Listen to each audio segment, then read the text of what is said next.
music. There are mornings when the city has just woken up, and traffic already surges like a rushing river, carrying along countless hurried faces.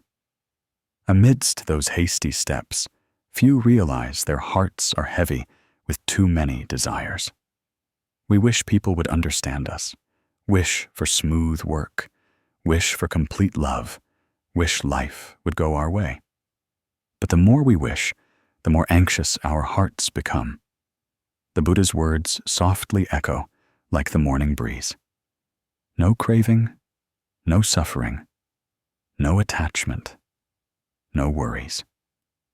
This is not about giving up on life, but about opening a path to live more lightly in this ever-changing world. Have you ever wondered why, even when you have abundant material possessions, you still feel empty and weary inside? Perhaps the answer isn't in how much you have, but in how many unnecessary things you're still holding on to. When you gently let go, when you dare to sit still and breathe with the sound of birds on the veranda, you'll find peace isn't far away, but always present in every moment. Perhaps each of us has experienced long nights lying still in the dark, hearing the wind on the veranda like life's sigh. In that moment, we suddenly realize our hearts are heavy, not because something is pressing on our chest, but because of unfulfilled desires, things we stubbornly cling to, unable to let go. We're weary, but can't release them. We long for peace, but allow attachments to pull us away from it. The Buddha once taught that the root of suffering lies in craving and attachment. Craving is when our mind yearns for something it doesn't have, hoping it will happen our way. Attachment is when we bind ourselves to outcomes, to people, to uncertainties. We think that when we achieve what we desire, we'll find joy. But in reality, the more we crave, the more easily disappointed we become. The more we're attached, the heavier we feel. Buddhist teachings recall a story about an old Zen master. One day, a villager gave the master a sack of rice. It was a precious gift, for the harvest in that region had failed, and white rice was as valuable as gold. The master joyfully accepted it and placed the sack of rice in a corner of his room. During the day, he taught Dharma, meditated, and swept the courtyard as usual. But at night, the cold wind whistled through the gaps in the door. The master suddenly wondered where to keep the sack of rice safe. What if someone stole it? From then on, every night, the master stayed awake, eyes open, looking towards the corner of the room. Gradually, the sack of rice was no longer a joy, but became a burden. One day, the master distributed the entire sack of rice to the poor families in the village. That night, he slept soundly, without dreams or worries. The burdens in life are sometimes not about material things or people, but about the notion of needing to hold on to them. The master's sack of rice symbolizes the things we try to hold tightly in our hearts: a broken relationship, lost fame, a missed opportunity. We think that holding on brings happiness, but in reality, the longer we hold on, the more weary our minds become. If we look closely at craving, we'll see it's like a fragile kite flying in the wind. When the wind is favorable and the kite flies high, our hearts are happy. But when the wind stops and the kite falls, we feel a sudden loss. Life is inherently impermanent. No one promises the wind will always blow our way. Craving isn't bad, but if we let all our happiness hang on that thin string, we'll live in insecurity. The Buddha taught that the wise do not crave, and thus they do not suffer disappointment.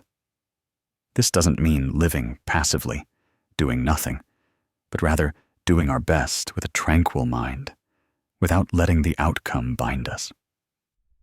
Attachment is similar. It's an invisible glue that binds us to a state, a memory, a person. When a loved one leaves, we lose not only them, but also our faith in happiness. When work fails, we lose not only money, but also our self-confidence. In truth, loss is a part of life. Spring comes and goes, flowers bloom and wither, rivers swell and recede. Nothing maintains its original form forever. Whatever we're attached to, we'll suffer when it changes. Someone once asked me, if there's no craving, no attachment, what's left to live for? I smiled. No craving, no attachment doesn't mean indifference or neglect. On the contrary, when the mind isn't chained by expectations and clinging, we live more fully. We love people without fear of loss, work without worrying about failure, enjoy a flower without caring when it will wither.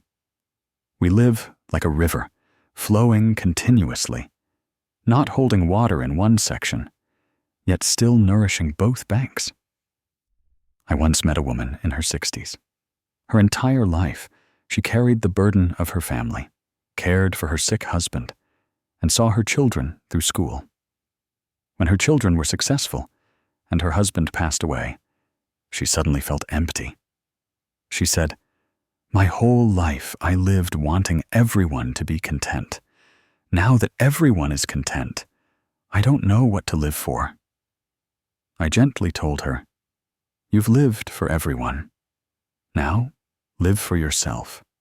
Not to be attached to yourself, but to relax and peacefully enjoy your old age. Watch the sunset. Listen to birds sing. Drink a hot cup of tea without needing anything more." From then on, she learned to chant Buddha's name every morning, tend to her small garden, and gradually rediscovered simple joys. Craving and attachment are like two tightly clenched hands. When we open our hands, the world isn't lost. Rather, we truly get to touch it. Just as when the Zen master released the sack of rice, he finally found peaceful sleep. Just as when we no longer crave eternal love, we can truly savor each sweet moment we have. Sometimes we need to ask ourselves, is what I'm craving truly necessary for my happiness? And is what I'm attached to still a source of joy, or just a habit born of the fear of loss? The answer might surprise us, because often we hold on tightly, simply out of fear of emptiness, not because it still brings peace and joy. One who knows how to live without craving or attachment is one who has learned to set things down. Setting down doesn't mean abandoning everything, but keeping the mind unattached. It's like someone walking through a field of flowers. They might stop to admire and inhale the fragrance, but then continue walking so that other flowers also have a chance to bloom in their sight. An old friend of mine was once a successful businessman. He had everything outsiders would dream of: a large company, a spacious home, and a respected reputation. But then market fluctuations caused his company to falter. He lost almost all his assets in just a few months. I met him again one afternoon at a small cafe. He sat silently, his gaze distant. He said what made him weary wasn't losing money, but that he couldn't accept no longer being respected as he once was. I was attached to my own image of success. I understood that what he lost most painfully wasn't material wealth, but the ego he had clung to. It was like holding on to a rotten piece of wood in a river, thinking it would save him, but in reality, it only made him sink faster. In life, often we don't suffer because of the present, but because of an image we wish to preserve from the past, or a vision we want to achieve in the future. Craving makes us always live in a time that hasn't happened yet, while attachment keeps us stuck in the past. As a result, we can't live fully in the present, the only place we truly exist. The Buddha taught that the past is gone. The future hasn't arrived. Only the present is a gift. But to receive that gift, we must open our hands. I once climbed to a mountain temple on a winter morning. White clouds wrapped around each stone step. Thin mist veiled the path. A young monk was sweeping the courtyard, each movement slow and steady. I asked, "Aren't you cold?" He smiled. "Yes, it's cold, but if I only think about the cold, I will suffer. If I only think about when I'll be finished, I will also suffer, because I wish for time to pass quickly. I sweep each leaf, watching it fall into the basket. That is the moment I live with it." The monk's words stayed with me. Often, we don't need to do anything grand to find peace. We just need to be fully present in what we're doing, without wishing for it to end or clinging to any unpleasant feelings. Once, I read an ancient Japanese story. A samurai, having lost a battle and all his honor, wandered everywhere. He came to a Zen master and asked, "How can I stop suffering?" The Zen master offered him a teacup, poured it full, and kept pouring until the tea overflowed. The samurai was surprised. "Master, what are you doing?" The Zen master replied, "Your mind is like this teacup. It's already full of desires, attachments, honor, defeat. To drink new tea, you must first empty the old tea. Sometimes letting go isn't just about accepting loss, but also about making space for new things." Reflecting on Buddhist teachings, I recall the feeling of standing before a large pond in the countryside in the early morning, its still surface reflecting the clear sky. Just one pebble dropped in, ripples spread, and the pond loses its tranquility. The human mind is similar. When there's too much craving, too deep attachment, the pond of the soul cannot be still. And when the water is murky, we can't see ourselves clearly. Perhaps happiness isn't about finding a beautiful sky to reflect, but about keeping the pond clear so that any sky reflected in it appears beautiful to us.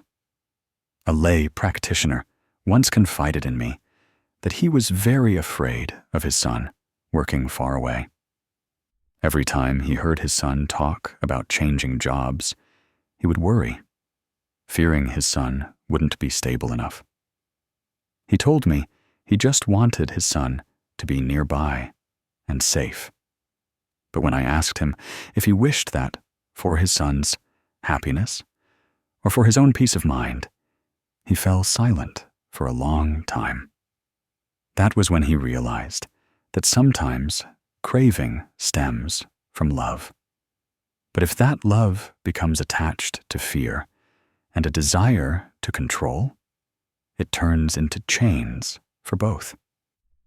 In the forest, there are trees that must shed all their leaves in winter to preserve their vitality.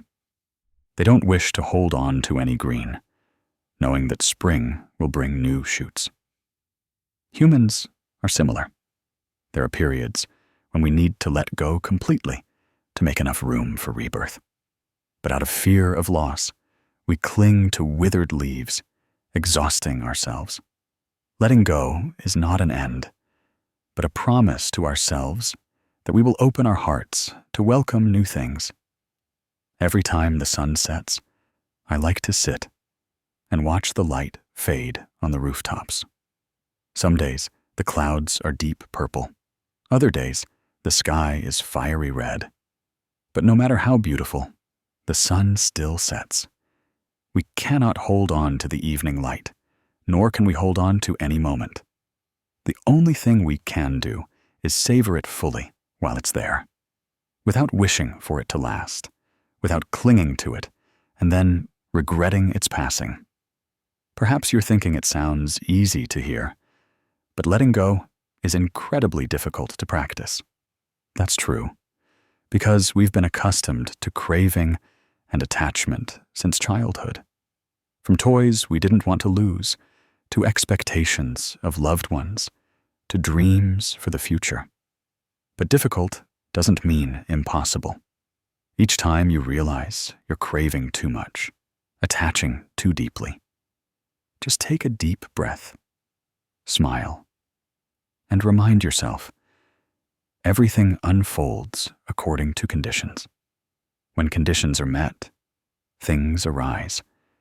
When conditions cease, they pass. And strangely, when you crave less, attach less, you'll realize life becomes lighter. You're no longer caught in the whirlwind of anxiety about things yet to come or things past. You find yourself walking more freely, able to admire flowers by the roadside, listen to birds sing, feel the cool breeze on your skin. All those things were already there. It's just that when your heart is less cluttered, they finally have space to enter. Because, ultimately, happiness doesn't lie in what we hold tightly, but in our ability to open our hands, smile, and let everything flow to its rightful place. There are days we walk through crowded streets, yet our hearts feel lost in a desert. The noisy sounds around us cannot fill the emptiness in our hearts. We hold too many desires, too many expectations in our hearts, and sometimes these very things are invisible ropes that bind us. We long for someone to understand us completely, wish for work to always go smoothly, hope that things we've lost will return. But the more we crave, the more weary we feel, like someone gripping a handful of sand. The tighter you clench, the faster the sand slips through your fingers. Someone asked me, does letting go mean giving up on everything, just not caring? I smiled, recalling the Buddha's teaching that letting go isn't about neglecting, but about releasing the things that make the mind uneasy. It's like holding a paintbrush. If your hand is too stiff, too tense, the strokes will be awkward, and the colors will lack naturalness. But when you gently loosen your wrist, letting the brush move with your breath, with your heartbeat, each line becomes soft. Natural colors emerge, and the painting naturally comes alive. Letting go in life is similar. It's not about abandoning everything, but about gently easing your mind to let life flow naturally. I once went through a long period, immersed in plans and expectations. I thought if I achieved this goal, bought that item, or if someone treated me as I wished, I would be happy. But then, some desires, despite my best efforts, could not be fulfilled.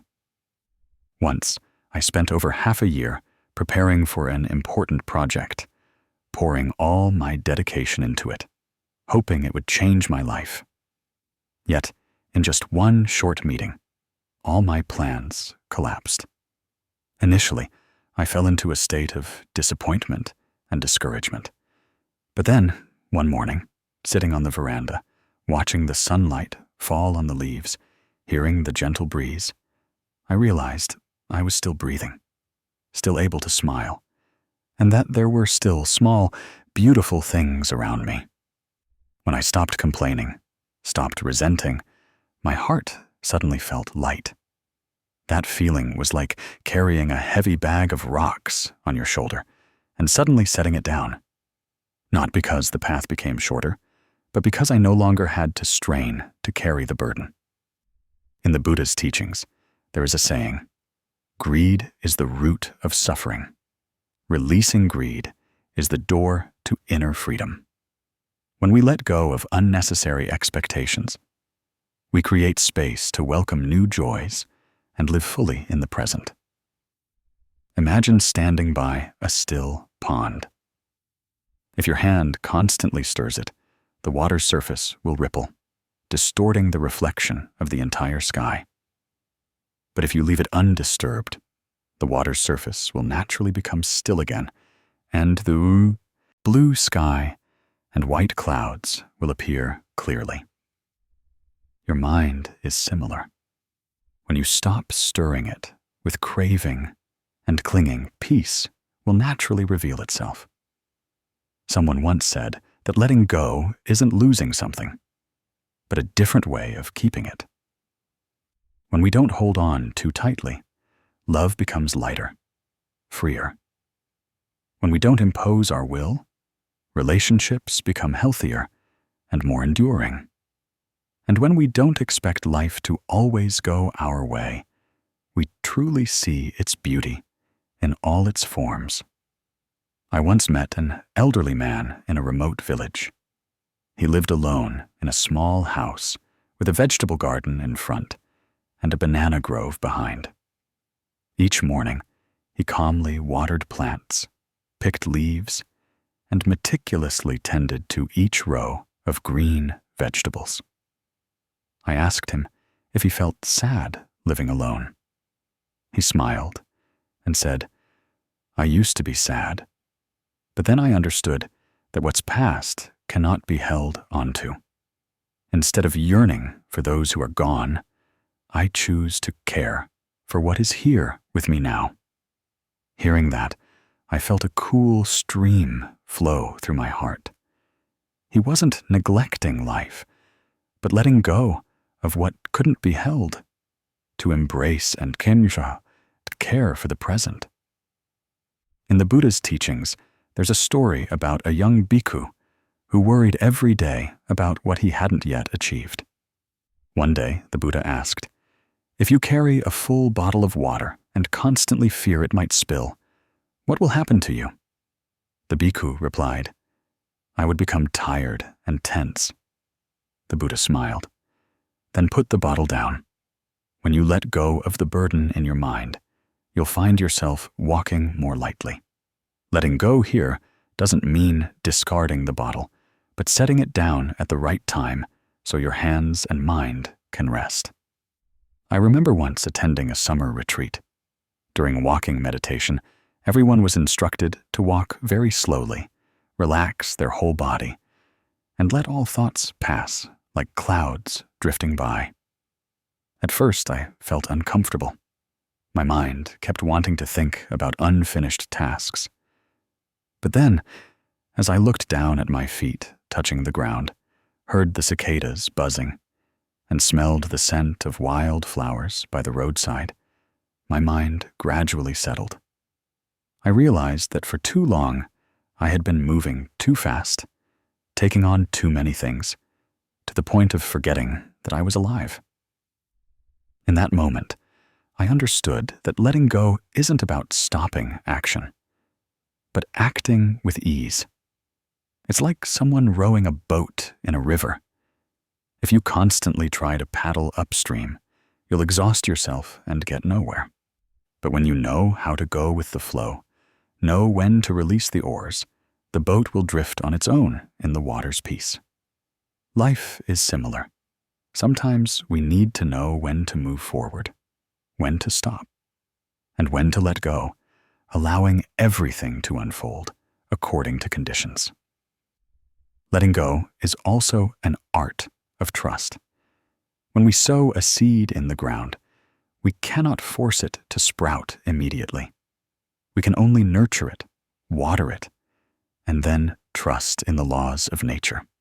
Excessive craving only makes us weary, while letting go helps us become more patient and peaceful. There are things in life that also need to be left undisturbed so they can grow in their own way, without being forced or rushed. I once witnessed a friend facing a great loss. Instead of trying to forget, they chose to remember, but without clinging. Each morning, they would spend a few minutes lighting incense, smiling, and silently sending blessings to the deceased. They said they did so not to hold on, but to let go with reverence. Hearing my friend, I suddenly realized that letting go also requires love. Only with love does letting go become gentle, not a painful cut, but a flower falling in its proper season. Looking deeply into life, we'll see that even rivers know how to let go. They release their source water upstream to continue flowing towards the great sea. If a river held on to everything, it would never become an ocean. Humans are similar. Only when we know how to let go of old things can we become vast and free. One evening, while meditating, I heard the sound of rain falling on the veranda. The rustling rain tapped on the roof tiles, on the leaves, and then flowed down drop by drop to the ground. No drop held onto another. All let go to continue their journey. Rain doesn't cling, so rain is always free. If our minds also knew how to let go like the rain, nothing could imprison our inner peace. And then I realized that letting go is not an act that happens in an instant, but a process. Every day we learn to let go a little. Let go of an unnecessary word. Let go of a thought that makes us anxious. Let go of a plan that's no longer suitable. Each time we let go, we feel a part of ourselves become lighter. And looking back, we'll see that life was never as heavy as we once imagined. If today you're holding a sadness in your heart, an unfulfilled expectation, try for once to sit down, breathe slowly, and silently say to yourself, I accept to let it go. You'll realize that life doesn't close when you let go. Instead, it opens up a new expanse where you can walk freely, unattached to worries, with a peaceful mind amidst countless storms. In every breath, we have an opportunity to start anew. Amidst the impermanent flow of life, only when we know how to let go can we truly live lightly. And in that very moment, you'll feel a warm light radiating from within, illuminating even the darkest corners of your soul. The Buddha once taught that truly loving someone means loving them, while also knowing how to let go. Letting go here isn't about neglecting or not caring, but about allowing that person to be themselves. It's like admiring a flower on the veranda. We love the flower for its fragrance, for its color, but we don't uproot it and plant it in a small pot just to admire it every day. We know that where the flower blooms is where it has enough sun, enough wind, enough soil. Love that holds on to the flower might cause it to wither. Love that doesn't cling allows the flower to still release its fragrance for us, for life, even if one day the wind carries its petals far away. There's a story that always softens my heart when I recall it. In a small village by a bamboo forest, an old man used to take a morning stroll on the dirt path leading to the stream. One day, he saw a white flower branch fallen from a tree onto the path. The flower had separated from its branch, but its fragrance still wafted strongly. He gently bent down picked up the flower and held it in his hand like an unexpected gift from heaven and earth. The villagers asked, "The flower has already fallen. What are you picking it up for?" He simply smiled. "When it was on the branch, I couldn't get close enough. Now it's in my hand, the fragrance is still there, and I can still enjoy it. When the fragrance fades, I'll return the flower to the earth. That is enough." That story made me think about what we have lost and are losing. Not everything that disappears leaves an emptiness. Often it leaves a fragrance, like a beautiful memory. But if we keep regretting, keep wanting to hold on, that fragrance will fade before we can fully appreciate it. In life, encounters are also like that fallen flower. When conditions are met, they come. When conditions cease, they go. But the time spent together is still a precious gift. If we cling to the loss, we only feel pain. If we know how to smile at the lingering fragrance, we'll feel gratitude for life. Wishes are similar. No one lives without wishing for something: happiness for family, good health, smooth work. But if we crave excessively, wishing everything must go our way, we easily become attached to the outcome and suffer immediately when things deviate from our expectations. The Buddha taught that when we crave but don't cling, when we wish but accept all outcomes, then whether successful or not, we remain peaceful. Proper craving is to crave for motivation, not to bind ourselves to a future that hasn't arrived. When we love without attachment, we give without expecting anything in return. When we crave without clinging, we accept both blooming and wilting flowers equally. We understand that everything that comes to us, whether sweet or challenging, is a gift and a lesson that life bestows. To be loved today is a gift. To lose tomorrow is also a gift, because it teaches us the value of each moment. The Buddha taught that true love has no trace of possessiveness. If we love and want to keep someone solely for ourselves, selfishness has already mingled within it. Even if that love is initially selfless, it still harbors the seeds of attachment. Only when we learn to love without holding on, to give without expecting anything in return, does love become a refreshing spring, nourishing both ourselves and the other person. Like a river flowing through fields, it brings water to the earth, to trees, to flowers, and then continues its journey without demanding that the fields hold it back. I once met a woman in her 60s, living alone in a small house on a hillside. Her husband had passed away early, and her children had moved far away. She chose to live with her garden full of fruit trees and flowers. She recounted that in her youth, she loved her children so much that she always worried about everything for them, from their meals and sleep to their future and careers. But the more she worried, the more she feared loss. When her children married and moved out, she was so distraught, she was almost exhausted. Once, she heard a line from a sutra: "Sentient beings are like flowers in the wind.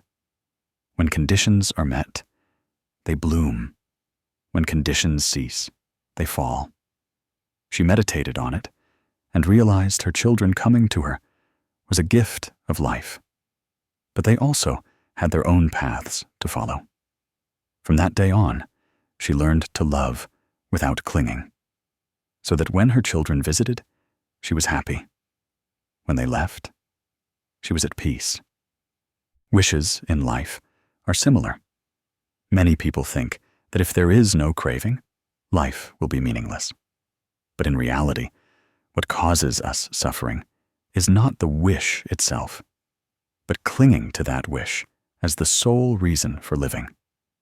If we wish but know how to let go, we still have a direction, but are not imprisoned by expectations. I remember a young man who once shared that he really wanted a promotion. He worked day and night, putting his entire mind into that goal. But when the results weren't as he wished, he fell into disappointment, lost motivation, and even doubted himself. After a period of meditation, he understood that a goal is merely a direction to walk towards, not a rope to bind himself with. When he worked with a tranquil mind, accepting all outcomes, something unexpected happened. He was promoted at exactly the right time, when he no longer clung too much to it. Loving without attachment, craving without clinging, is not easy. Because humans are naturally accustomed to holding on, to craving. We hold on out of fear of loss. We crave out of fear of lack. But if we observe carefully, we'll see that everything follows the law of impermanence. Spring passes, summer fades, and even the sweetest memories will eventually recede. No one can hold a cloud in the sky forever, just as no one can keep a person by their side forever. If conditions cease, once while walking along the beach early in the morning, I saw a beautiful seashell nestled in the wet sand. I picked it up and saw it glisten in the sun, but then the ocean waves rushed in and swept it away. In that moment, I just smiled, because I knew that even though I no longer held the seashell in my hand, its image remained in my memory, and the ocean was still there, continuing to send other gifts to the shore. Love, if it knows how to let go, is similar. When we love someone without making them a compulsory part of our life, we'll feel much lighter. When we crave something without making it the sole condition for our happiness, we'll find our hearts more open. And then every small joy in life will become a gift, every sadness a lesson, so that each day we live without being swept away by the invisible chains of attachment and clinging. Try for one day to observe what you're holding on to. It could be an item, a relationship, or a dream. Ask yourself, if this were no longer here tomorrow, how would I be? If the answer is panic, is pain, it means you're attached. If the answer is regret, but still peace, it means you've somewhat learned the art of loving without holding on, craving without clinging. If one day you find yourself in the emptiness of loss, remember the story of the old man picking up the flower. You cannot keep the flower forever, but you can keep its fragrance in your heart. And then, when the wind carries it away, you will smile because you lived fully in that moment. No regret, no attachment, no suffering. Sit still, close your eyes, feel your breath gently flowing like a stream. Imagine yourself walking through a garden full of flowers. Each bloom is a moment, a person, a memory that has graced your life. You touch each flower, smile, then release your hand, letting the wind carry it away. In that moment of letting go, your heart will feel as light as a cloud, and you'll know that true love is not about holding on. One morning, I sat on the veranda, watching dewdrops clinging to young leaves, sparkling under the early sun. Those dewdrops were so beautiful, they made one want to hold on to them forever. But with just a gentle breeze or a warmer ray of sunlight, they would vanish, leaving the leaf with its original emptiness.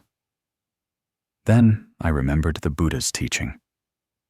No one can hold on to spring forever, nor cling to autumn leaves. Spring will pass, autumn leaves will fall. Just as life's beautiful moments never stay with us forever. We often suffer, not because something disappears, but because we stubbornly want it to remain. People fear aging because they want to preserve their youth. They fear loss because they want everything to stay as it was initially. But life is inherently a continuous flow, like a river carrying rain and sun, like seasons that take turns coming and going. Understanding this, we stop craving to fix anything. We will gently accept, just as we watch a flower bloom, knowing it will wither, yet still smile at the beauty that is present. Once I heard a story about a Zen master who gave his disciple a cup of muddy water. He said, "If you keep stirring it, the water will always be murky. But if you set it down and leave it be, the sediment will settle and the water will become clear again." The human mind is similar. When we constantly busy ourselves with gains and losses, likes and dislikes, right and wrong, we are stirring our own minds. Each thought is like a spoon stirring up the sediment of worries, keeping our minds forever murky. But when we know how to stop and let our minds be still in mindfulness, worries will settle. The clarity of the mind will return, like water that has settled. Impermanence doesn't come to steal our happiness, but to remind us that everything is precious in the moment it exists. If one day we understand that even if we try to tightly grasp a bird, it will still fly away, then we will learn to love freely, to cherish without imprisoning. When we no longer demand that everything stays, we will find joy in both arrival and departure. Buddhist texts recall a middle-aged woman I once met at a Dharma talk. She spoke of living many years in sadness because her only son had moved far away for work, started a family in a foreign land, and rarely visited.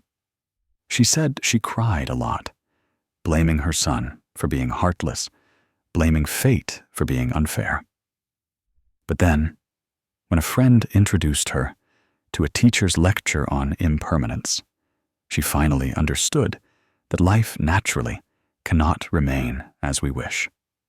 Children, too, have their own lives, and that is natural.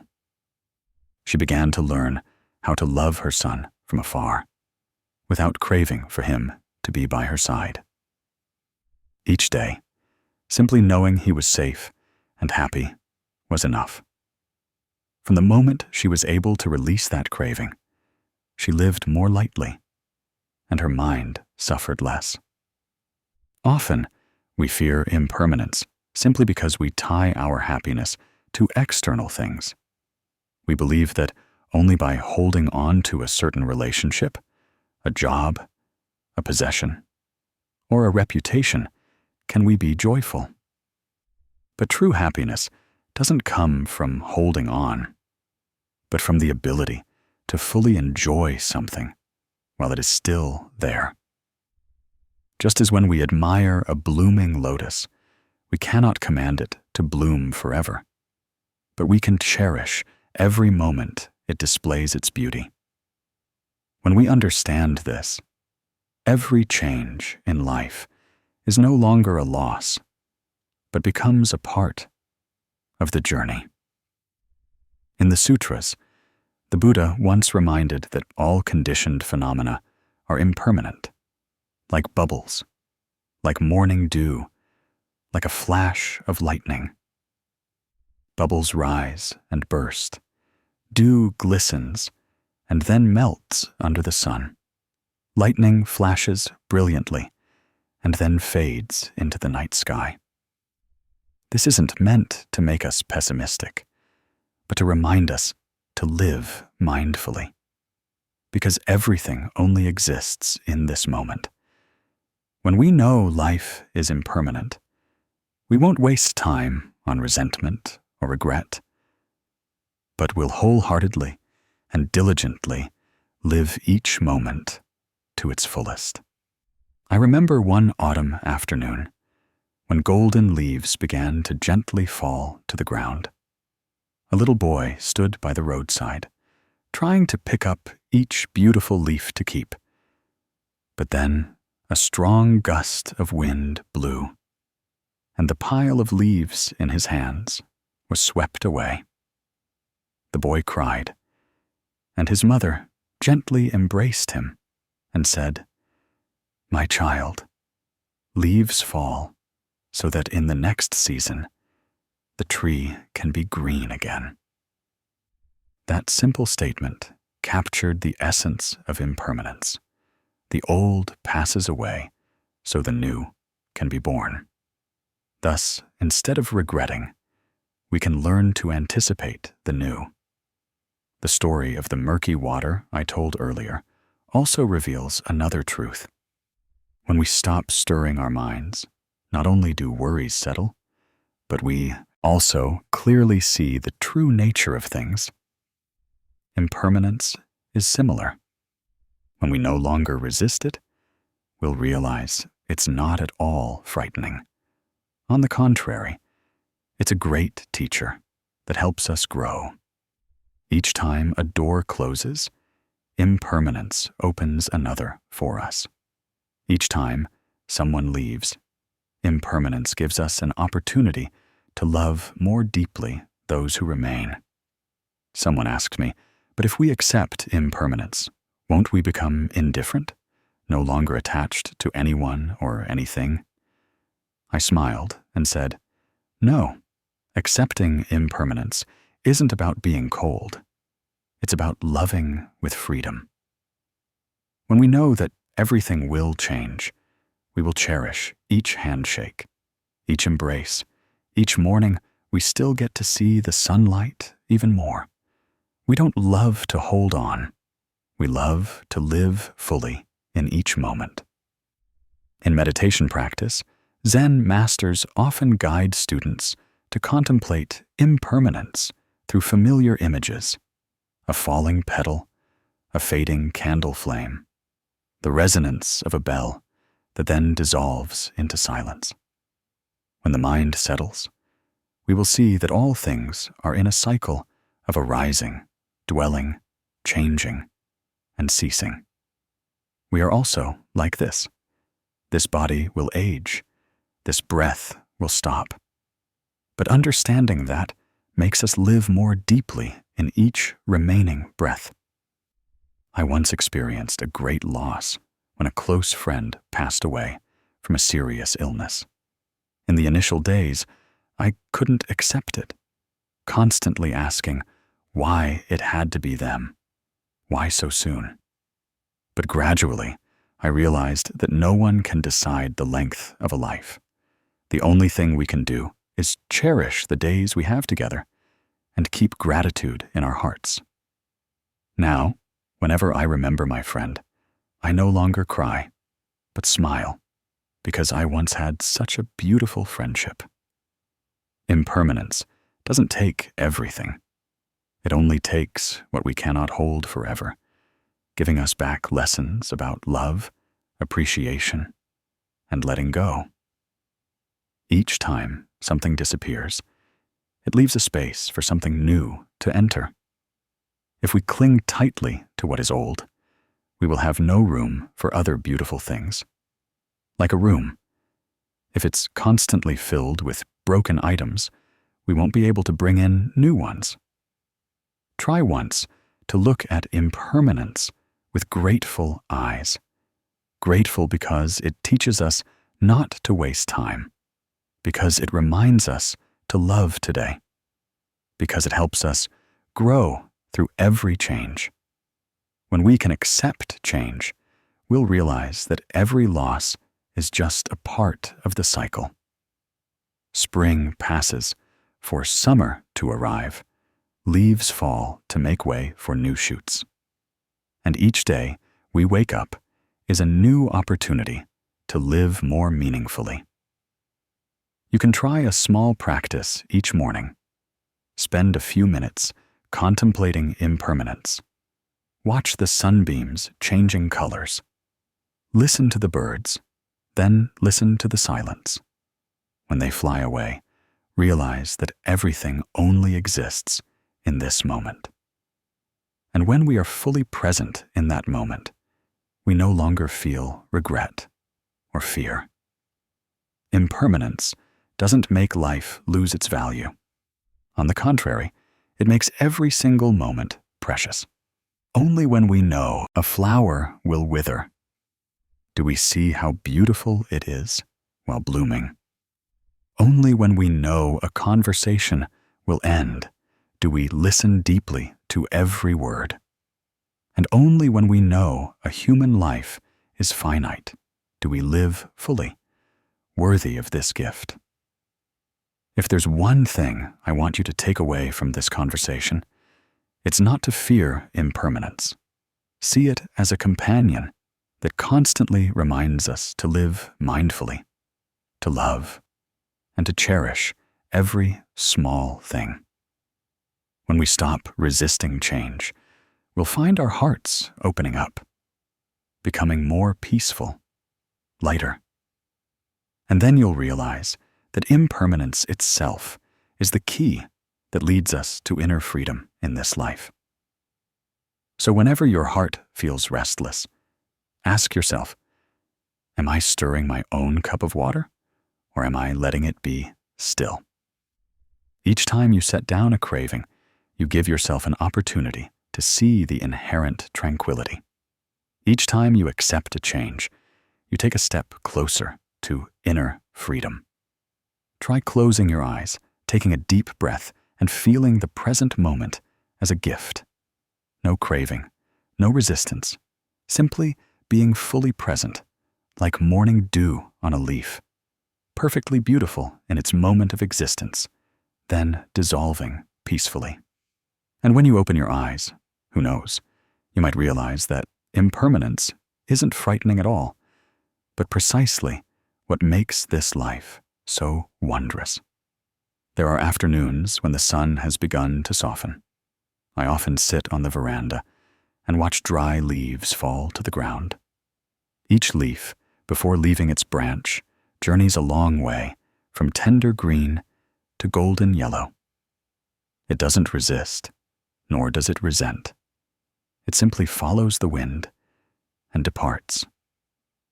Perhaps in this life, acceptance is like that leaf. It's not surrender, but understanding that everything that comes and goes has its reason. Often, we can't understand that reason immediately, but in time, it will open a new door, leading us to a different horizon. I remember once talking with a friend who had experienced a great loss. She recounted that when a loved one passed, she spent many months steeped in tears.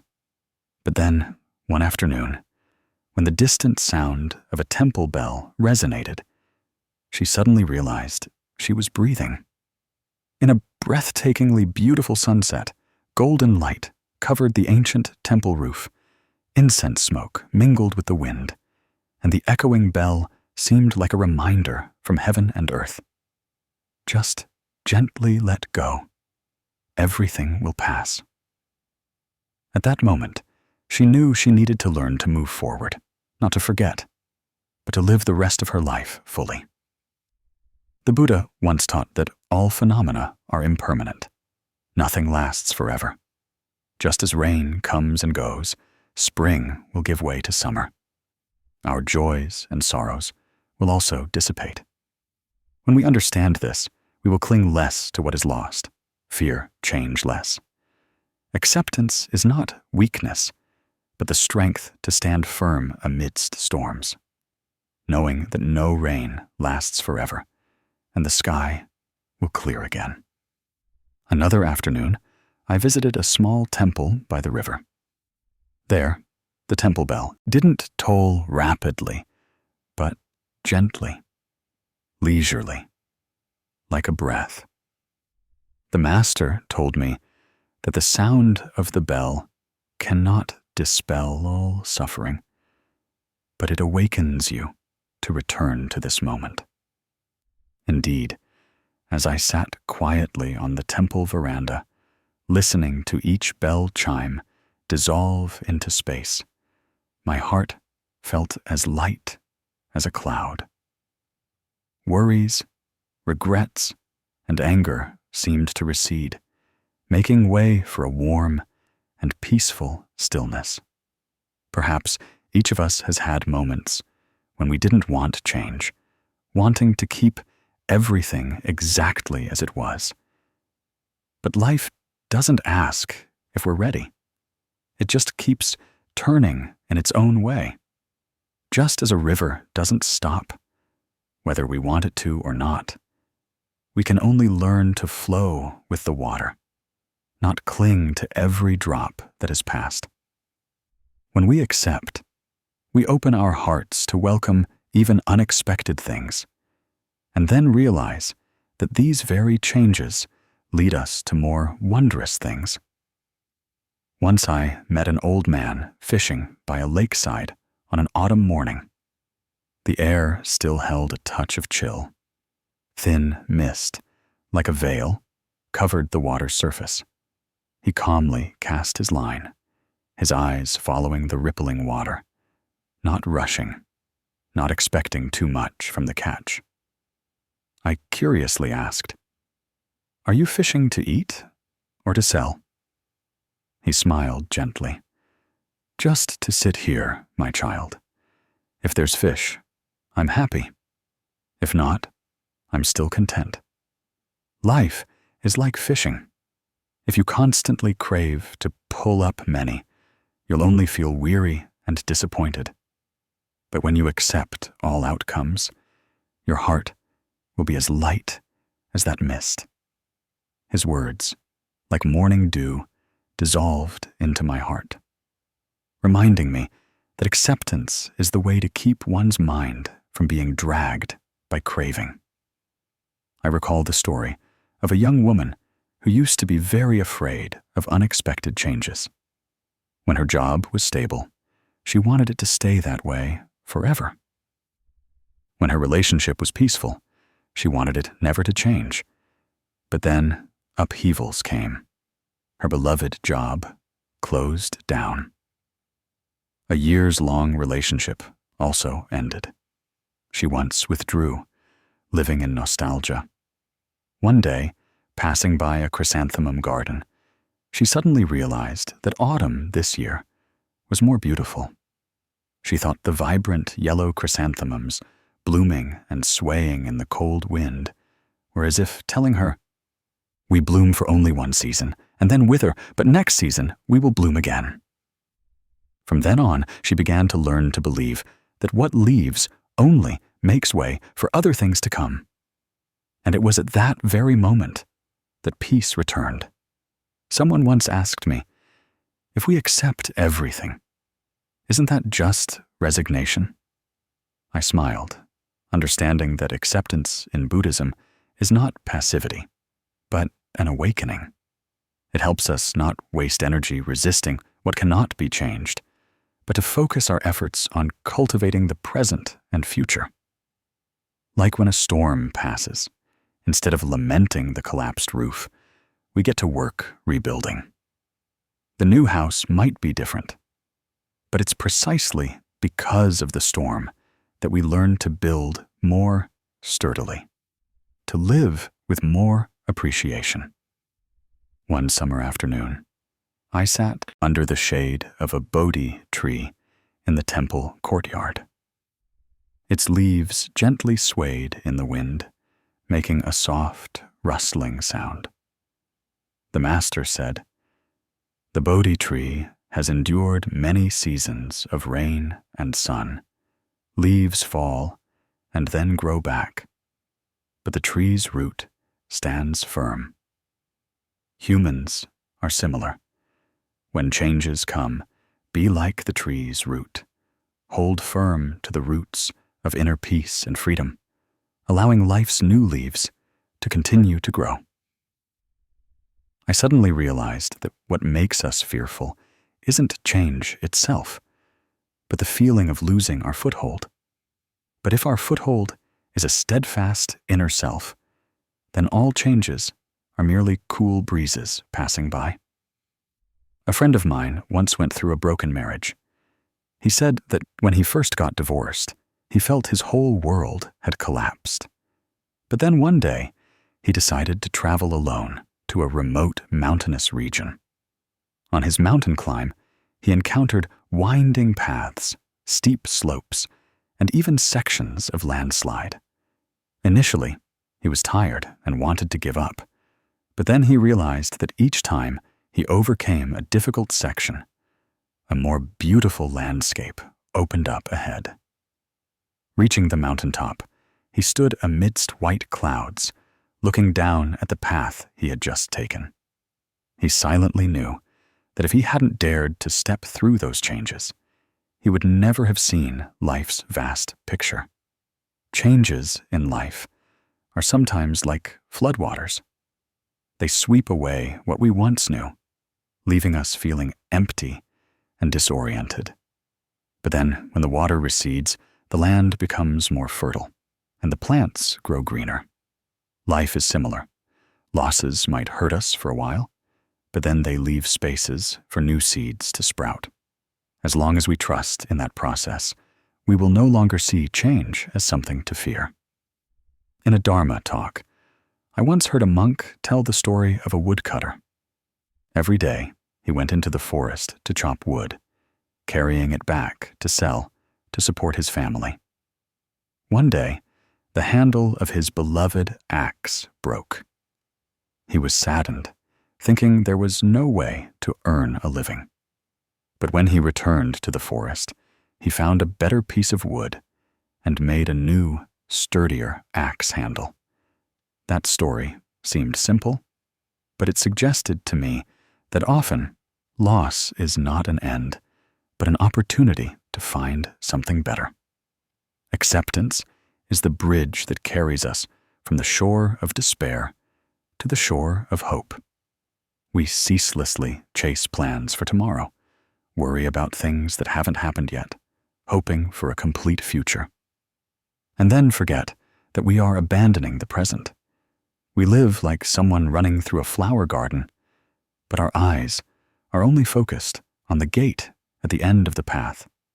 The fragrance of the flowers by the roadside doesn't reach our souls. The sound of birds singing on the branch doesn't even have time to slip into this moment.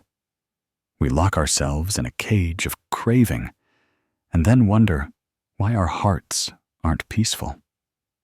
The Buddha once taught that the past is gone. The future hasn't arrived. Only the present truly belongs to us. Yet most people squander this invaluable gift, trading it for prospects that may never materialize. Living fully in the present doesn't mean neglecting tomorrow, but appreciating every breath, every touch, every glance. It's when we eat a meal with gratitude for each grain of rice, savor the aroma of our mother's cooking, and truly keep our minds on each spoonful of rice we put into our mouths. It's when we sit down to drink a cup of tea, holding the warm cup, taking a deep breath to let the tea's fragrance spread, and only drinking tea, not letting our minds rush to worries yet to come. Eating in mindfulness is not a luxury. It's a gift everyone can give themselves if they choose to pause. Sleeping in mindfulness is similar. Many people go to sleep with their minds still full of unrestrained thoughts, leading to restless sleep. and waking up tired.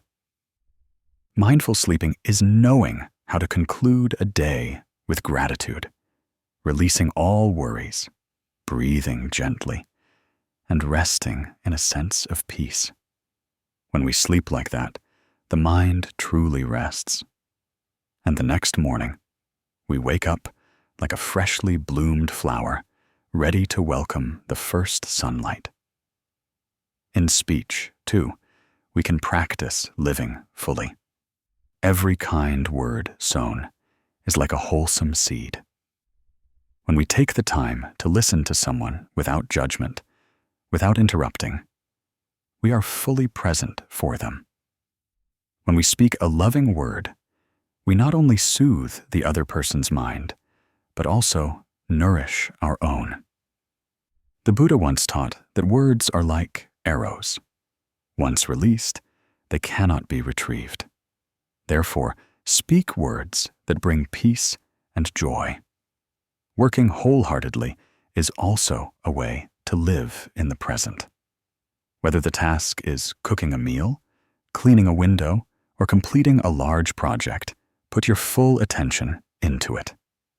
When your mind isn't scattered, work becomes a meditation, and the work itself nourishes you instead of draining you. Like an artisan meticulously carving every detail into wood, we can also let each moment of labor be a work of mindfulness. To live with a peaceful mind in life is like a lotus blooming in mud. The mud represents worries, competition, jealousy, and gossip. The lotus symbolizes a pure mind, one that doesn't let these impurities change its color. The lotus still draws nutrients from the mud, still rises thanks to the mud, but the mud cannot make it lose its pure fragrance. One who knows how to live fully in the present is similar. They accept life's experiences without letting life muddy their minds. We still work, still love, still engage, but without letting craving and attachment bind us. There was an old man in that village who only worked on his small garden every day. In the morning, he tended to flowers. In the afternoon, he watered vegetables. In the evening, he sat leisurely, drinking a cup of tea. When people asked why he didn't worry about accumulating more, he just smiled and said, "I have today to live. Why should I abandon it to chase after a tomorrow that hasn't arrived?" Looking at his face, everyone saw a strange serenity. He lived like a lotus flower, simple, complete, not letting the murky mud touch its pure fragrance. Perhaps we're not used to slowing down, not used to stilling our minds, because for too long we've been swept into the whirlwind of work, of expectations. But just by starting with a breath, a glance, a moment of listening, we will find our minds gradually returning. And when we are truly present in each moment, we will see that happiness was never far away. It is right there in the cup of tea we hold, in the sunlight filtering through the leaves, in the smile of the one we love. Sometimes, what exhausts people most isn't major challenges, but the mind being fragmented bit by a myriad of worries. We might be sitting down to eat, but thinking about an unpaid bill. We might be with our children, but our minds have already raced to tomorrow's work. It is this scattering that makes us lose our full presence, and thus lose the joy that lies right before us. Like someone standing by a riverbank, instead of admiring the flowing water and breathing the cool breeze, they constantly look towards the other side, believing happiness lies there. But the other side never truly exists for us, because once we cross it, we continue to look towards an even more distant bank. Living fully in the present is knowing how to put your whole heart and mind into what is happening. When talking with a friend, don't let your hand hastily scroll through your phone. When you hear the rain fall, truly let yourself hear the sound of raindrops hitting the roof, the ground. Feel the chill seeping into your skin. When you see a flower by the roadside, allow yourself to pause for a few seconds so your eyes can truly merge with its colors. Such moments, if gathered, will become a wellspring, nourishing the soul, helping us stand firmer amidst life's storms. A Zen master once spoke of his time in mountain seclusion. Every morning, he would wake while dew still covered the leaves and sweep the temple courtyard very slowly, each stroke of the broom as if gathering all the dust of the mind. He said sweeping the courtyard wasn't just about sweeping leaves, but sweeping away delusive thoughts in his heart. We too can do this amidst our busy lives. Cleaning a corner of our home with full attention is also cleaning ourselves. When all tasks are done with mindfulness, whether small or large, they become a spiritual practice. In the art of living fully, gratitude is equally important. When we are grateful, our minds naturally turn towards what we have, instead of ceaselessly searching for what's lacking. Each morning, upon opening our eyes, be grateful that we are still alive, still see the light, still hear birds sing. When eating a meal, be grateful to heaven and earth, to the farmer, to the cook who contributed to that meal. Gratitude transforms every ordinary moment into something precious, and is also the key that helps us stop dreaming of a distant, complete future. Living fully in the present is also accepting that there will be rainy days that dampen our clothes, times when work doesn't go as planned, and people who cannot be changed. Instead of resisting, we learn to embrace and deal with things with a tranquil mind. Like a river encountering a large rock, it doesn't stop or get angry, but quietly changes direction, embraces the rock, and continues to flow. The river still travels towards the ocean, without losing itself because of an obstacle. One who knows how to live fully is similar. They still move in the direction they've chosen, but don't let difficulties disturb their inner peace. The image of the lotus in mud is not just a beautiful analogy, but also a profound life lesson. The lotus doesn't reject the mud. On the contrary, it uses the mud to nourish itself. The mud doesn't make the lotus smell foul. Instead, it becomes the very substance for its fragrance. Humans are similar. If we know how to accept life's mud with a mindful heart, we will find opportunities for growth within it. Living fully in the present is daring to look at what is happening, both beautiful and not yet beautiful, without hastily fleeing. A little boy often followed his father to the fields. One day, under a scorching sun, his father gave him a yoke of water buckets and told him to water the rows of vegetables. The boy was annoyed, just wishing to finish quickly so he could rest. His father gently smiled and said, "If you just wish to get it over with, you'll only feel tired. But if you water each plant, look at the lush green leaves, and think of the family meal that will have vegetables to eat, then each bucket of water will feel lighter."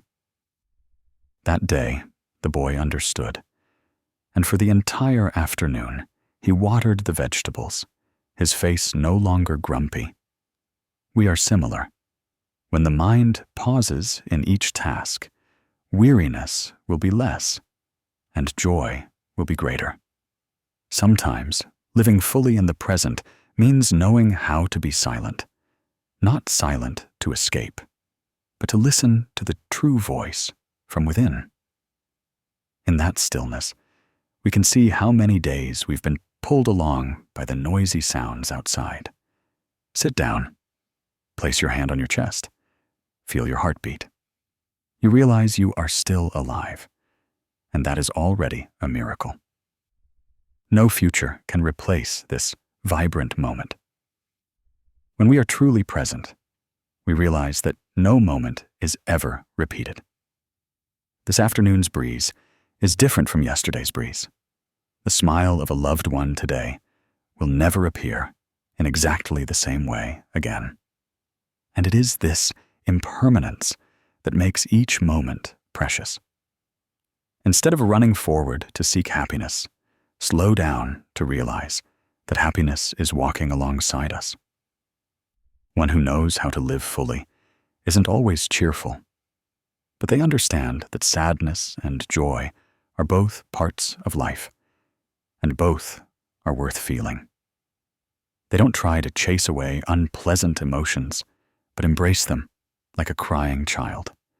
They know that, like clouds, those emotions will eventually drift away, and the inner sky will clear again.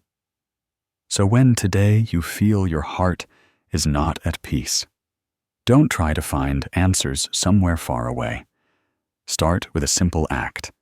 Pour yourself a cup of tea. Inhale deeply, exhale slowly, and allow yourself to be here, right now. That is the most precious gift you can give yourself and those you love. When the present is lived fully, the future will naturally become brighter. One late summer afternoon, I sat quietly by the riverbank. The water flowed gently, and the wind softly carried the fragrance of white lotus blooms from a nearby pond. On the water's surface, golden leaves drifted with the current, not resisting, not rushing. Watching that scene, I suddenly thought of my own life and the times I let external circumstances pull my mind along, like a leaf swept away by a swift current. Often, just one compliment would make me elated all day, but then just one criticism was enough to make my mind heavy, causing me to lose sleep all night. We still think we're free, but in reality, our minds are bound by invisible ropes. These are others' judgments, comparative gazes, the standards we impose on ourselves. The Buddha once taught that true freedom is not doing whatever you want, but not being bound by anything. Perhaps amidst the noisy marketplace of life, we can still walk freely, not swept away by the waves of praise or blame, gain or loss. A person unaffected by external circumstances is like a still pond. If the wind blows, only gentle ripples appear on the surface, but the depths of the pond remain clear and tranquil. To achieve that, we need to practice looking deeply into the nature of all things, realizing that all praise and blame, all gains and losses are temporary. Today, someone praises us as skilled. Tomorrow, they might criticize us as incompetent. If we let our minds be swept away, we will forever be like a small boat tossed about on the open sea. Buddhist texts recall a short but meaningful story a teacher once told. One day, the teacher held up a blank sheet of paper in front of everyone with a small black dot on it. He asked, "What do you see?" Everyone replied that they saw a black dot. The teacher smiled and said, "Few realize that most of this paper is white. Only a tiny dot is black. Our minds are similar. We are often drawn to flaws and mistakes, forgetting the good things that are inherently present." Those words were like a wake-up call to me. For so long, I had let my mind cling tightly to an unwelcome word, an action that hurt me. Meanwhile, around me were countless refreshing and bright things. We are like someone standing in a vibrant flower garden, but only bowing their head to look at a withered leaf, then feeling sad all day. When we know how to look at the whole, not clinging to small flaws, our hearts will open up more lightly. Because everything has two sides. Roses have thorns, and clear skies sometimes have rain. If we only focus on the thorns, on the rain, we will miss the fragrance and the sunshine. The Buddha's teaching reminds us to return to that balance. Don't let a black dot obscure the white paper of your life. In life, there are people who always find peace amidst chaos. They don't need everything to go their way. They also don't try to please everyone. They smile when praised, but also smile when criticized, because they understand that their true worth doesn't lie in the words of others. Their minds are like the sky. White clouds can drift by. Dark clouds can gather. But the sky itself remains intact, vast, not stained by any cloud. If we want inner freedom, first we must practice observing our minds whenever there's an external influence. When someone praises you, ask if your mind is swelling with pride. When someone criticizes you, ask if your mind is shrinking in hurt. Recognizing this, you'll gradually see that praise and blame are merely sounds, like the wind through a bamboo grove. They come and go, not staying forever. Only when we cling to them do they gain power over us. And when you practice this, you'll see something miraculous. External circumstances no longer have the power to control your mind. You can live amidst the marketplace of life, yet remain as peaceful as if sitting in a meditation hall, able to hear all words, yet maintain a serene smile. That is the most precious freedom. No one can take it away, and no material thing can buy it. Sitting by the riverbank that day, I suddenly felt a wide open space within. The wind still blew, the water still flowed, but inside me, there was no more struggle. I knew I had touched a little of the freedom I had sought for so long, and I understood that the path to maintain it was to return to nurturing my mind every day, not letting it be pulled away by life's small black dots. So if today your heart feels heavy because of a word, a glance, try taking a deep breath, closing your eyes, and feeling that all sounds will dissolve, all emotions will drift away. Only a tranquil mind remains. In that tranquility, you will find yourself free, not because you can do whatever you want, but because nothing can bind you anymore. Looking back at the past years, I realized that often I thought I was living, but in reality, I was being led by an invisible string. The string of reacting to external circumstances. Sometimes, when I was happy, just an unintentional comment from someone would change my mood. It's like reflecting a blue sky. Just one stone dropped in. The water's surface instantly ripples, and the reflection of clouds and sky shatters. At that moment, we lose our inner serenity just because of a small impact. But if the pond is deep and wide, the ripples only exist on the surface, while the bottom of the pond remains peaceful. Inner freedom is similar. It's not about being without storms, but allowing storms to pass without being swept away by them. Once I visited a mountain monastery in autumn. The space was tranquil, golden leaves, covered the path. An old monk was sweeping the courtyard. I stood watching for a long time and noticed something special. Each time the wind swept leaves down, the master didn't rush to pick them up immediately, but continued sweeping at a steady rhythm. When I asked, he smiled and said, "If you keep dwelling on each leaf that just fell, you'll be tired your whole life. Just do each sweeping motion well. The rest, let the wind take care of."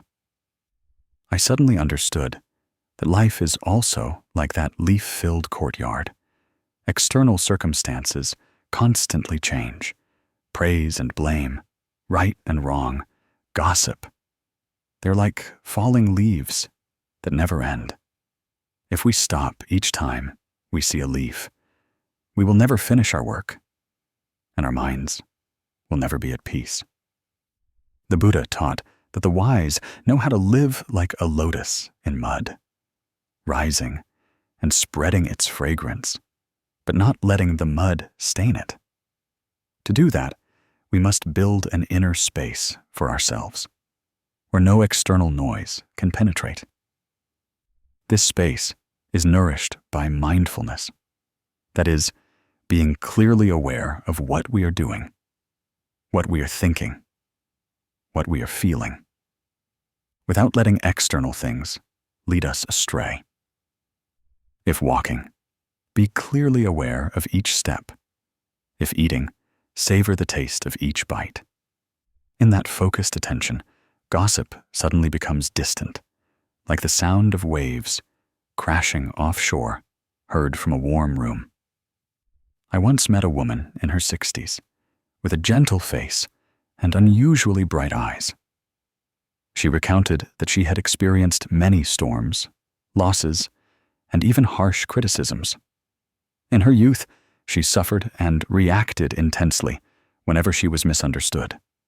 But later, she learned that what people say is their right, and whether you believe it or not is your right.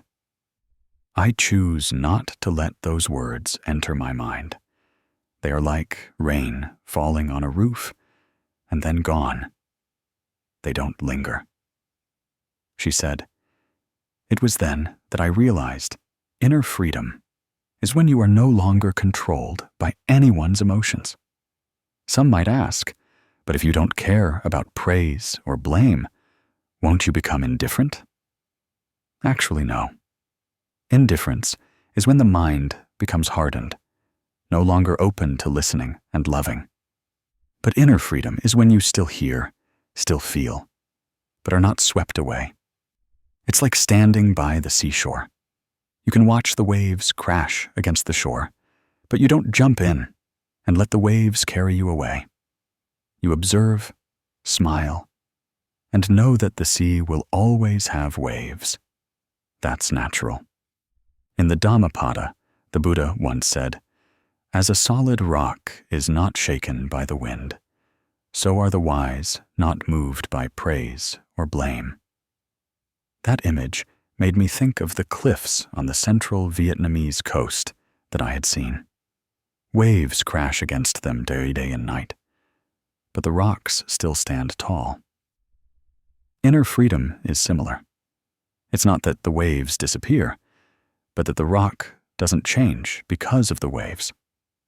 To cultivate this, each day, we can practice a simple contemplation. When you hear a word that makes you uncomfortable, breathe deeply and slowly, and imagine your mind as a vast sky.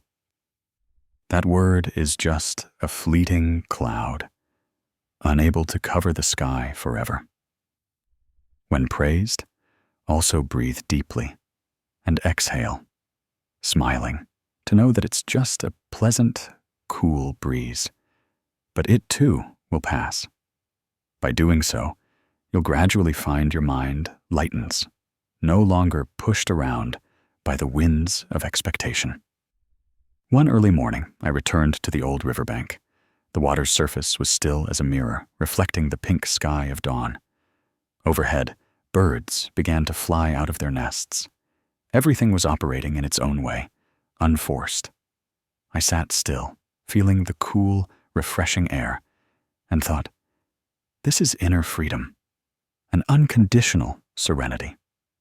Not because the sky is beautiful that I feel peaceful, but because inside me, I have become less dependent on the beauty of the sky.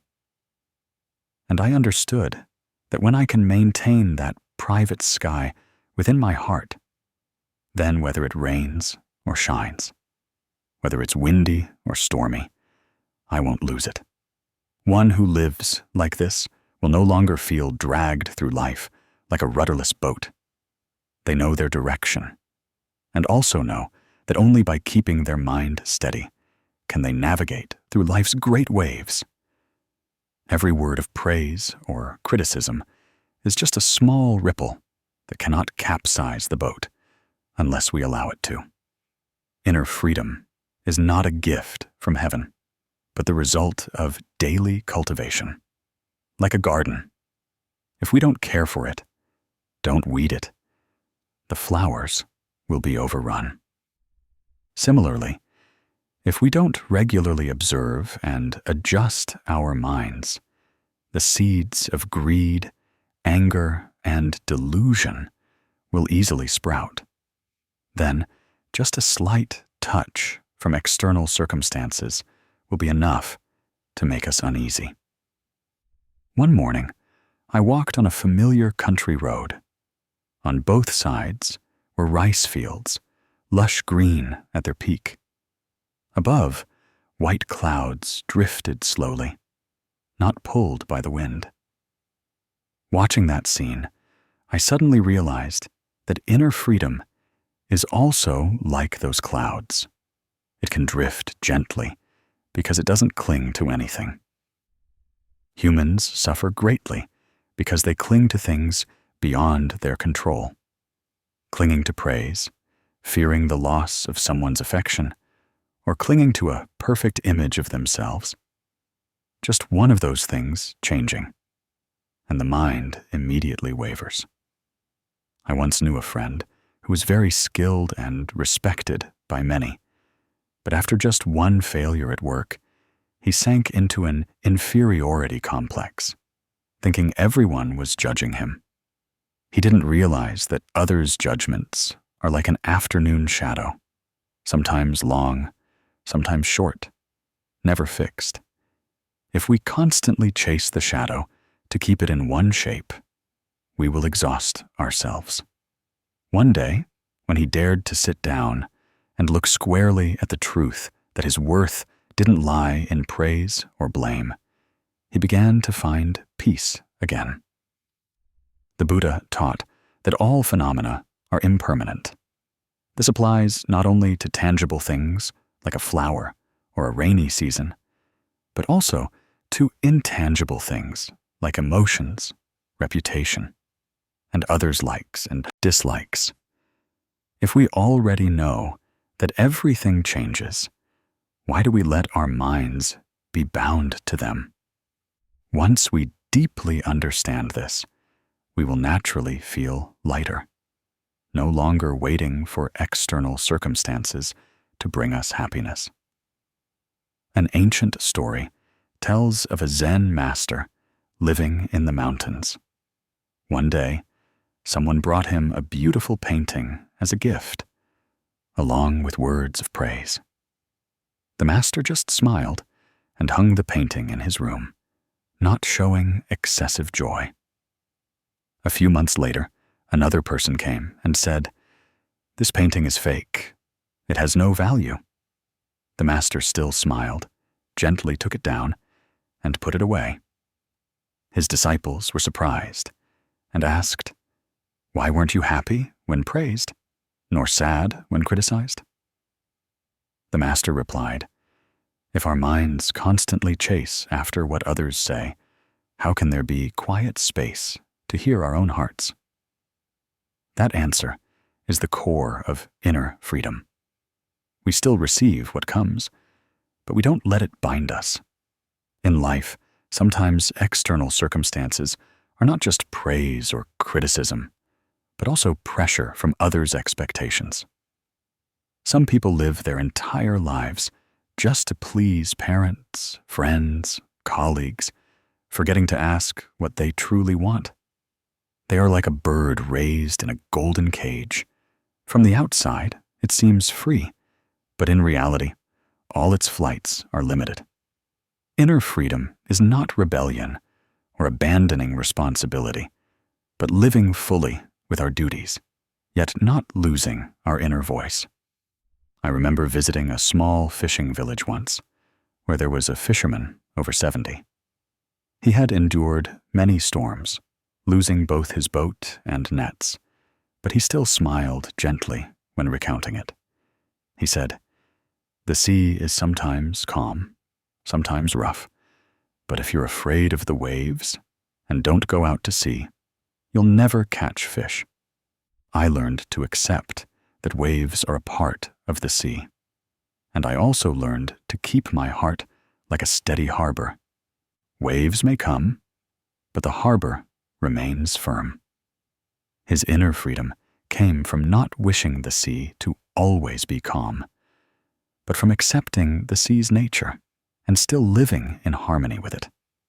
To cultivate that freedom, we can start with small things. When walking on the street, hearing a harsh car horn, instead of frowning, see it as a bell reminding you to return to your breath. When someone criticizes you, instead of rushing to react, ask yourself, is this truly accurate about me? If so, what can I learn? If not, why let my mind be troubled? Such small moments, if repeated daily, will become a habit that protects the mind from being swayed by external circumstances. Inner freedom is also like standing in a vast forest. Outside, the wind may blow, rain may fall, birds may sing, streams may flow, but you stand on firm ground, not swept away by every movement. When your mind is steady, you can truly hear the clear sound of the stream, truly see the sunlight filtering through the leaves, not obscured by trivial worries. And then one day, you'll realize that freedom isn't in others' promises, nor in everything going your way, but in your ability to keep your mind clear and peaceful, no matter how the surroundings change. Then praise and blame will be just like the wind, success and failure, just like seasons of falling leaves. And you, like a steadfast tree, will still stand there, green and full of vitality. One day on the road to the cemetery, I encountered a woman standing silently by a grave, her hands trembling as she placed a bouquet of white chrysanthemums before the headstone. Her face bore deep lines of time, yet her eyes glowed with a strange peace. It wasn't the agonizing pain of the day of farewell, but a quiet acceptance. When I approached, she smiled faintly and spoke softly, as if talking to herself. Perhaps that person came to teach me how to love, and left to teach me how to let go. All of it is grace. Hearing those words, my heart softened. In the Dharma of the Buddha, he once taught that all encounters are not by chance. Some people come into our lives to bring us joy, while others appear merely to teach us a painful lesson. There are hands that hold on only to release one day, yet that moment still holds complete meaning. No one comes without meaning, nor does anyone leave without purpose.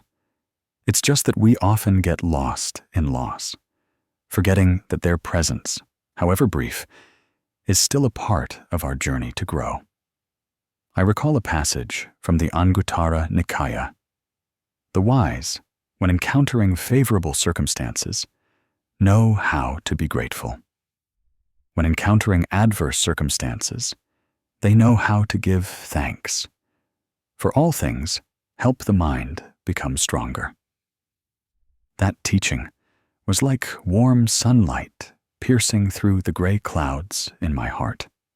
Because we will suffer for a long time if we only view life through the lens of gain and loss, instead of realizing that each encounter is a seed sown in the field of the mind, and how we nourish that seed determines whether flowers will bloom or wither. The woman that day recounted that there was a time when she only blamed fate, even blamed the person who had left her. But then, as the years passed, she realized she was still alive, still able to smile, still able to love. It was the memories of their days together that helped her be resilient during lonely months.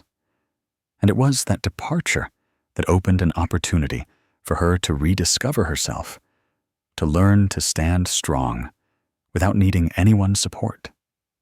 As I listened, I felt a stillness in my heart.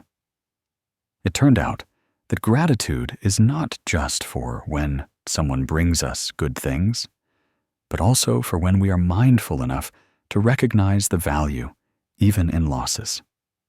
When someone walks out of our lives, they take a part of the story with them, but simultaneously hand back to us an empty space for us to learn to fill with growth, with faith, and with inner freedom. There are partings that don't need reproaches, just a whisper in the heart. Thank you for coming. That is not weakness, but a manifestation of wisdom. When we are grateful even to those who once hurt us, we truly deeply understand the Buddha's teachings on impermanence and interconnectedness.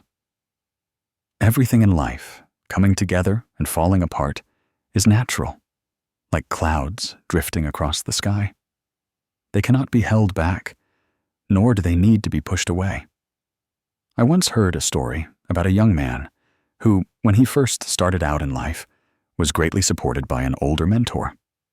But then, due to an upheaval, they became strangers. The young man initially harbored resentment, believing his mentor had betrayed him. Much later, after enduring many storms, he understood that it was precisely because of that abandonment that he learned how to stand on his own. And then, one winter afternoon, he sought out his old mentor's house, not to reproach, but to say, "Thank you for giving me the chance to walk my own path." In that moment, all the knots in his heart dissolved like morning dew under the sun. Perhaps, when we are mature enough, we will realize that every encounter, every departure, plays a role in our lives. Like raindrops, some fall to the earth, nourishing plants. Some hit a roof tile and flow far away.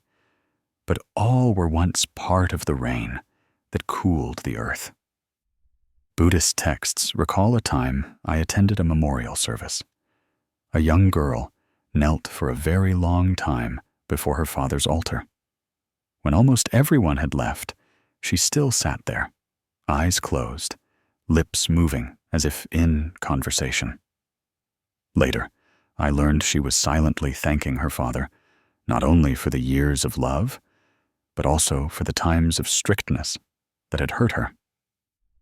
If my father hadn't been so strict, I wouldn't have had the courage to stand strong today, she said. And I suddenly understood that gratitude is not just for the sweet things, but also for the bitter. Practitioners often remind each other that everyone who appears in our lives is a spiritual friend, people who help us awaken. Some do so with gentleness, others with painful collisions. But ultimately, all cause us to take another step on the path to enlightenment. Realizing this, we will stop resenting and begin to learn gratitude. Once, a friend and I climbed a mountain in spring. As we neared the summit, thick fog suddenly descended. We had to stop halfway. At that moment, I clearly saw that there are paths we cannot walk with someone forever. But it's precisely when our companion turns in a different direction, that we can clearly see our own path. Similarly, in life, someone's departure isn't necessarily an end, but sometimes just a turning point for us to find our own sky. Someone asked me, if everyone will eventually leave, what's the point of being grateful? I just smiled, because gratitude is how we keep our hearts from closing. When we are grateful, our hearts remain open to welcome new things. Like a field after harvest, even though it has lost its ripe rice stalks, it still receives rain and sun, so a new season can bloom green again. I once went through a separation that I couldn't accept for many years. But then, during a meditation session, I recalled every detail of the most beautiful days when that person was still around. Instead of letting their tears well up out of regret, I smiled and sent them a wish for peace. In that very moment, the heaviness in my heart suddenly dissolved. I realized I had transformed from resentment to gratitude. And that was a turning point that helped me rediscover peace. Perhaps human life is like a long river. Each person comes like a boat stopping at the bank. Some boats stay a long time. Some only stop briefly before drifting on. If we keep standing on the bank, clinging, we'll become weary and miss other boats.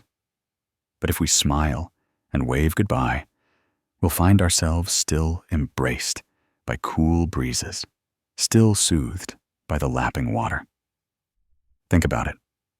Is there anyone in your life whose departure initially caused you unbearable pain, but years later, when you recall them, you smile?